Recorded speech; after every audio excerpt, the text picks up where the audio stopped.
हम पार्टी का जो प्रोग्राम है उसके बारे में आपको यहाँ पे एड्रेस कर लेंगे कि जो जिसके लिए हमने आज पार्टी का जो प्रोग्राम चल रहे हैं।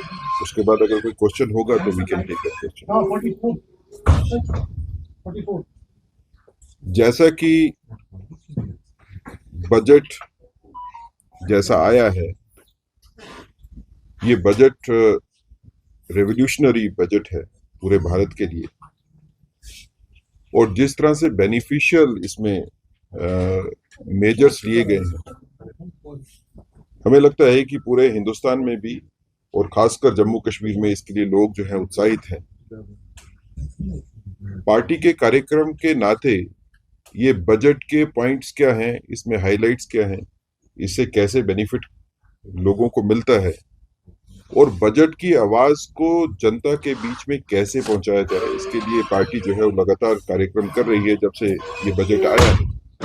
उसी सिलसिला में आज एक पार्टी का कार्यक्रम यहाँ पे कश्मीर में रखा गया है जिसमें हमारे जिला के लोग सारे आएंगे और इस बजट के ऊपर हम चर्चा करके उनको एजुकेट करेंगे इस बारे में कि बजटरी एलोकेशंस जो है उसमें क्या क्या नए बेनिफिट्स जो है वो लोगों को मिले हैं, ताकि ये बातें जो है वो जनता के बीच में लेके जाएं और लोग जो है उन गवर्नमेंट की स्कीम्स का, गवर्नमेंट के इनिशिएटिव्स का, गवर्नमेंट की डायरेक्शंस का बेनिफिट उठा सकें। ये बजट जो नया आया, इसमें फोकस जो है वो है ज्ञान, GYAN, गरीब, युवा, अन्नदाता और नारी।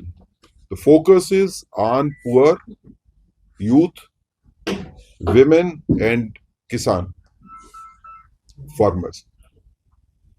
फोकस इस चीज के ऊपर भी है कि जो इंडिया की मिडिल क्लास है, जो कि बैकबोन है इंडियन इकोनॉमी की, उस मिडिल क्लास के पास स्पेंडिंग पावर जो है वो ज्यादा कैसे बढ़ाई जा सकती है, उनके पास पैसा ज्यादा कैसे आए, और क्योंकि उन्हीं के पास पैसा आएगा तो उससे पैसा जो है वो सर्कुलेट होगा। तो हम ये देखते हैं कि इस बार एक बड़ी स्टेप लेके गवर्नमेंट ऑफ इंडिया ने ये फैसला किया कि जिसकी इनकम 12 लाख तक है उसको कोई टैक्स देने की जरूरत नहीं। सैलरीड क्लास के लिए 12,75,000 रुपए तक टैक्स देने की जरूरत नहीं है कि उनके स्टैंडर्ड डिडक्शन उनकी 75,000 रुपए की एक्स्ट्रा हो जाती है। और ये भी ध्यान रखिए कि अगर आप इंश्योरेंसेस का, लाइफ इंश्योरेंस का, बाकी स्कीम्स का बेनिफिट लेते हैं तो ये 12,75,000 या 12 लाख जो है नॉन सैलरीड के लिए बढ़ के जो है ये 15 लाख के करीब हो जाएगा। मोटे तौर के ऊपर अगर हम देखेंगे तो जो middle class backbone of Indian economy है, उसमें जिस आदमी की इनकम मंथली 1 लाख रुपया या 1 लाख रुपए से थोड़ी ज्यादा भी है, उसको अब कोई टैक्स देने की जरूरत नहीं।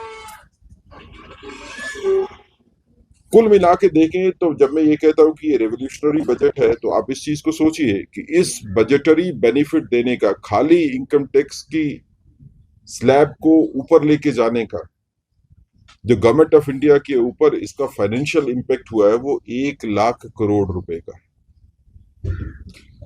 तो मोदी जी की गवर्नमेंट जो है वो 1 लाख करोड़ रुपए का बेनिफिट पूरे हिंदुस्तान को दे रही है, ताकि हिंदुस्तान की मिडिल क्लास जो है वो मजबूत हो सके। हिंदुस्तान की मिडिल क्लास की मजबूती से आगे देश की मजबूती होगी, आर्थिक स्थिति जो है वो बेहतर होगी।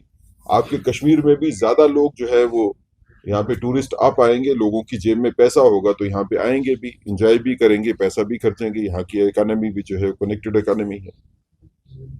इस बजट में स्पेशल प्रोविजन रखा गया, जो औरतें हैं या जो शेड्यूल ट्राइब, शेड्यूल कास्ट के इंटरप्रेनर है, जो इन्वेस्टमेंट करना चाहते हैं, उनको गवर्नमेंट की साइड से जो है वो प्रावधान रखा गया कि उनको लोन मिल सकता है, आसान दरों के ऊपर उनको लोन मिल सकता है।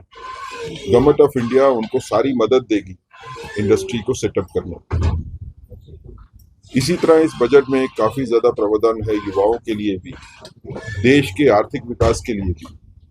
कुल मिला के अगर हम देखें तो ये बजट जो है ये रेवोल्यूशनरी बजट है, क्योंकि 2014 में जब मोदी गवर्नमेंट आई थी तो हमारे पहले बजट में हम इनकम टैक्स की स्लैब को, टैक्स फ्री स्लैब को 2.5 लाख तक लेके गए।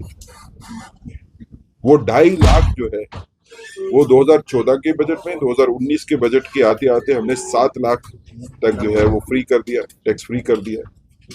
2023 में जो है ये अभी बढ़ाया गया 9 लाख तक, और उसके बाद अभी इसको 12 लाख जो है वो कर दिया। तो एक बड़ी छलांग देश की तरक्की के लिए, एक बड़ी छलांग जो है वो लोगों को भला करने के लिए मोदी गवर्नमेंट ने लगाई है। और इसके लिए हम मोदी जी का और फाइनेंस मिनिस्टर श्रीमती निर्मला सीतारमन जी का जो है वो धन्यवाद देते हैं। और खासकर जो एग्रीकल्चर सेक्टर में जो चेंजेस इस बजट में बताई गई हैं, जिससे किसानों को मदद मिलेगी, सब्सिडाइज भी किया, किसान क्रेडिट कार्ड के ऊपर जो है अब लोन जो है वो ज्यादा मिलेंगे, ज्यादा पैसा उनके लिए है। फसलों की गारंटी जो है वो ज्यादा है पहले से। तो कश्मीर का जो किसान है, जो हॉर्टिकल्चर के साथ जुड़ा है, एग्रीकल्चर के साथ भी जुड़ा है, उसको भी इस बजट से काफी ज्यादा जो है वो फायदा होने वाला है। नए इंफ्रास्ट्रक्चर की बात करें तो उसके लिए जो है स्पेशल प्रावधान है। हमें लगता है कि इस बजट के आने के बाद आने वाले दिनों में जम्मू कश्मीर के लिए जो है वो स्पेशल कंसिडरेशन जो है वो रखी जाएगी, और यहाँ पे ज्यादा स्कीमें जो लोगों की भलाई के लिए हैं वो निकलेंगी। और हम ये भी उम्मीद करते हैं कि इस बजट में जो कोशिश की गई गवर्नमेंट ऑफ इंडिया की तरफ से लोगों को बेनिफिट देने की, तो जो इन्वेस्टर्स हैं, चाहे वो जम्मू कश्मीर के बीच के इन्वेस्टर्स होंगे, ये जम्मू कश्मीर के बाहर के भी इन्वेस्टर्स होंगे, अब उनके लिए जो है वो ग्राउंड तैयार है, पैडवर्क तैयार है। वो आए जम्मू कश्मीर में इन्वेस्ट करें। जो जम्मू कश्मीर के बीच के इन्वेस्टर हैं उनके लिए भी एक बड़ा मौका है कि इस माहौल में, जहाँ की बजट इतना अच्छा आया है और यहाँ पे इतनी पीस की जो है वो स्थापना भी, शांति की स्थापना भी हुई है, तो आने वाले दिनों में यहाँ पे और तरक्की होगी, ऐसी हम उम्मीद कर रहे हैं। सर, मेरा सवाल बजट को लेकर है। आपने कहा कि एक रेवोल्यूशनरी बजट है अगर नेशनल लेवल की बात करें, लेकिन अगर हम जम्मू कश्मीर लद्दाख की बात करें तो जो सेंट्रल स्पॉन्सर्ड स्कीम्स हैं उसके हवाले से पिछले कई साल से जो इस बार का एलोकेशन में कमी है। लेकिन देखें, एक तो बजट का डायरेक्ट अमाउंट होता है जो स्टेट गवर्नमेंट को आता है, दूसरा है कि सेंट्रल गवर्नमेंट की स्कीम्स के माध्यम से भी जो है वो बजट जो है उसका वितरण होता है यूनियन टेरिटरी में और स्टेट में। क्योंकि आदरणीय प्रधानमंत्री जी ने बड़ी बार पहले भी कहा है कि जम्मू कश्मीर उनके लिए फोकस है, और होम मिनिस्टर साहब भी और फाइनेंस मिनिस्टर साहब भी काफी बार कह चुके हैं कि जम्मू कश्मीर को दोबारा रीबिल्ड करना है।